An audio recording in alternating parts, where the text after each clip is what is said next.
श्रीमद् भगवद गीता अध्याय 2 प्रवचन क्रमांक 61 और श्लोक क्रमांक 16। ओम त्र्यंबकं यजामहे सुगंधिं पुष्टिवर्धनम् उर्वारुकमिव बन्धनान् मृत्युर्मुक्षीयमामृतात् समस्तजनकल्याणे निरतं करुणामयम् नमामि चिन्मयं देवं सद्गुरुं ब्रह्मवेद्वरं वसुदेवसुतं देवं कंसचानूरमर्दनं देवकी परमानन्दं कृष्णं वन्दे जगद्गुरुम्। ओम तत्सत्। भगवान श्री कृष्ण अर्जुन को आत्मा के विषय में समझा रहे हैं। अब तक देह अनित्य है और देही नित्य है तथा देह विकारी है एवं देही निर्विकारी है, ऐसा वर्णन करने के अनंतर वे दोनों नित्यानित्य क्यों हैं? अब उसे सत और असत इन अलग शब्दों से बताते हैं इस 16वें श्लोक में। आइए उसका गान करते हैं। ना सतो विद्यते भावो ना भावो विद्यते सतः उभयोरपि दृष्टोऽन्तः त्वनयोस्तत्त्वदर्शिभिः। अन्वयार्थ। असतः भावः न विद्यते तु सतः अभावः न विद्यते। अनयोः उभयोः अपि अन्तः तत्त्वदर्शिभिः दृष्टः। असत वस्तु की तो सत्ता विद्यमान नहीं है और सत का अभाव विद्यमान नहीं है। इस प्रकार इन दोनों का ही तत्ववेत्ताओं ने अंतर्दृष्टि से देखा है। आइए इस पर अब चर्चा करते हैं। हमारे तत्वदर्शी ऋषिमुनियों ने इस दृश्यमान प्रपंच का अत्यंत गहन चिंतन करके उसका 2 भागों में विभाजन किया है, सत और असत। इन 2 शब्दों की ही वेदांत दर्शन में अनेकानेक व्याख्याएं की गई हैं। सद असत ये 2 पारिभाषिक शब्द हैं। उस परम तत्व को शब्दों की रेखाओं में आबद्ध नहीं किया जा सकता। शब्दों की अपनी मर्यादा होती है, किंतु शब्द ही एक माध्यम है उस तत्व को जानने का, क्योंकि शब्द को ही हम समझ सकते हैं और जिसको हम जानते हैं वही हमारे लिए गंतव्य तक पहुंचने के लिए माध्यम हो सकता है। शब्दों की भाषा हमें अवगत होने के कारण ही उस तत्वों को समझने के लिए बड़ी ही सजगता से यहाँ पर 2 शब्दों का उपयोग किया गया है। श्री कृष्ण हमें शब्दों के द्वारा शब्दों के लक्ष्यार्थ का बोध कराते हैं, जो कि शब्दों की पकड़ से बाहर हैं। शब्दों की समाप्ति अर्थात परम मौन ही उसकी प्राप्ति का संकेत है। शब्दों की निरर्थकता में ही आत्म प्राप्ति की सार्थकता है।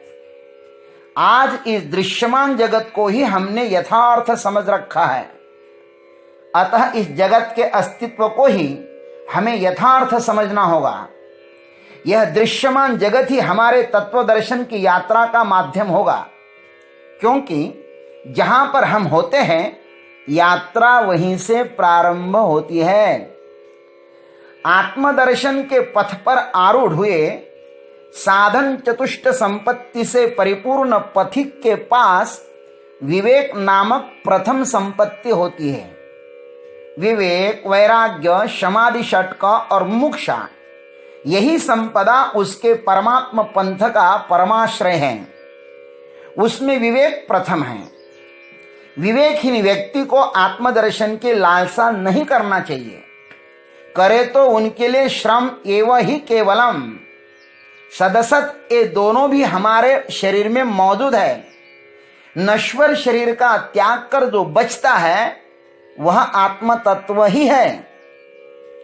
उस परमात्म तत्व का शोध केवल विवेकवती प्रज्ञा से परिपूर्ण संत ही कर सकते हैं।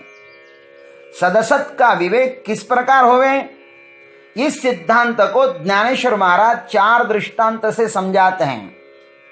जैसे निर्मेय एकता को प्राप्त हुए क्षीर को एक राजहंस पक्षी ही नीर से पृथक कर सकता है, क्षीर निर्विवेक। अथवा बुद्धिवान सुवर्णकार अशुद्ध सुवर्ण को अग्नि में डालकर उसे गलाकर विजाति धातु को उसमें से पृथक कर मात्र सुवर्ण का ही ग्रहण कर सकते हैं या करते हैं। अथवा बुद्धिपूर्वक दधिमंथन करने से अंत में सारभूत मक्खन दृष्टिगोचर होता है। या एकत्र मिले हुए धान्य और भूसे को वायु के सहारे छाना जाता है, तब धान्य यथास्थान नीचे गिरता है और भूसा उड़ जाता है। ठीक इसी प्रकार सत और असत का विवेक करने पर तत्वदर्शी साधक असत संसार का त्याग करता है तथा सत परमात्मा का आश्रय करता है। इन दोनों को यथार्थ जानकर सत का आश्रय लेना ही मुक्ति है। अब कहते हैं भगवान, असतः भावः न विद्यते। असत वस्तु की तो सत्ता विद्यमान नहीं है। इस वाक्य में पाणिनि व्याकरण के अनुसार 3 सत्तावाचक धातुओं का उपयोग किया गया है। इसका अभिप्राय यही है कि यह त्रिवार सत्य है कि असत की तीनों ही काल में सत्ता नहीं होती, और असत वस्तु की यह मजबूरी है कि वह जब भी पैदा होगी वह काल में ही होगी। असत का अर्थ है नाम और रूप, जगत, नाम रूप जगत, उसे असत कहते हैं। और सत का अर्थ है अस्ति भाति प्रिय। अस्ति भाति प्रिय स्वभाव वाला सच्चिदानंद स्वरूप यह आत्मा है। यह शरीर भी काल में ही पैदा होता है, वर्तमान में है और भविष्य में नष्ट होगा, अतः यह असत है। असत वस्तु ही खंड खंड में विभाजित हो सकती है। जैसे स्वप्न एक भ्रम है, स्वप्न के आदि और अंत में स्वप्न की सत्ता नहीं है, अतः वर्तमान में भी वह एकमात्र भ्रम ही है। आदौ अंते च यन्नास्ति वर्तमानेपि तत्तता, ऐसा मांडुक्य कारिका में आया है। जो आदि अंत में नहीं है वह वर्तमान में भी नहीं होता। स्वप्न के प्रतिफलन की वेला है जागृत एवं निद्रा के बीच का काल। काल की गति बड़ी ही तेज होती है, अतः कुछ क्षणों में ही स्वप्न में हमें वह सब कुछ दिखाई देता है जिसे जागृत में करने में हमें 100 साल लगते हैं। काल में पैदा होने के कारण यह शरीर भी असत ही है, तो इन्हें होने वाले सुख दुख शीतोष्णादि भी अत्यंत असत ही है, वह सत्य हो नहीं सकते। भगवान कहते कि हे अर्जुन, तू सतः अभावः न विद्यते, और सत का अभाव विद्यमान नहीं है। सत का कभी अभाव होता ही नहीं है। यहां पर भी 3 सत्तावाचक धातुओं का प्रयोग किया गया है। इसका भी अभिप्राय यही है कि सत्यता तीनों काल में अभाव नहीं होता। सत्य का तीनों भी काल में अभाव नहीं होता। सत कालातीत है, इसका विभाजन असंभव ही है। शरीर में सब कुछ परिवर्तनशील है, किंतु आत्मा अपरिवर्तनशील है। बाल्यावस्था के कृत्य का स्मरण हमें अभी भी होता है। इसका मतलब यही है कि कर्ता भोक्ता एवं स्मर्ता एक ही है। इसलिए इस नश्वर शरीर में स्थित जो शाश्वत चैतन्य है वह कालातीत है। अवस्थातीत है, सदैव है एवं अपरिवर्तनशील है। भगवान अर्जुन को समझा रहे हैं कि हे अर्जुन, अनयोः उभयोः अपि अंतः तत्वदर्शिभिः दृष्टः। इस प्रकार इन दोनों का ही तत्ववेत्ताओं ने देखा है। तत्वद्रष्टाओं ने दोनों का अंतिम सत्य देखा है। सत और असत इन दोनों का भी जन्म मरण नहीं होता है। सत भी नहीं मरता और असत भी नहीं मरता, अतः दोनों में एक समानता हो गई है। ये जन्म मरण रहित है, सत और असत। वेदांत में असत शब्द का प्रयोग जगत के लिए करते हैं। जगत असत तो है, किंतु वंध्यापुत्र, खपुष्प अथवा शशशृंग के समान असत नहीं है। जगत भले ही असत होवे, किंतु वह प्रतीत हो रहा है, परिणाम उसके प्रत्यक्ष दिखाई देते हैं। अतः जगत को सत और न असत ही कहा जा सकता है।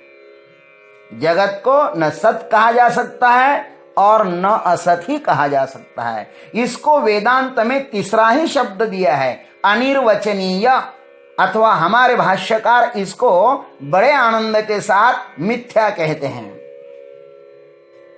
जो सदसत से विलक्षण होता है उसे ही अनिर्वचनीय अथवा मिथ्या कहते हैं। जैसे स्वप्न है, रज्जु सर्प है, स्थाणु पुरुष है, शुक्ति रजत है आदि कुछ निमित्त से कुछ काल तक ही प्रतीत होते हैं। ठीक वैसे ही यह जगत भी उस सत अधिष्ठान पर सत वस्तु का यथार्थ ज्ञान होने से, यथार्थ ज्ञान न होने से ही प्रतीत होता है। अधिष्ठान के अज्ञान से ही विपरीत दर्शन होता है। अतः इसे विवर्तवाद से भी कहा जाता है। सत के अज्ञान से ही उस पर यह जगत प्रतिभासित हो रहा है। अभिप्राय यह है कि असत जो है सो प्रपंच है और सत जो है सो परमात्मा है। सत ही असत प्रपंच का आधार स्तंभ है। सत को यथार्थ जानने से असत प्रपंच वैसे ही तिरोहित हो जाता है जैसे सूर्योदय से अंधकार तिरोहित हो जाता है। असत वस्तु की स्वयं की कोई सत्ता नहीं है।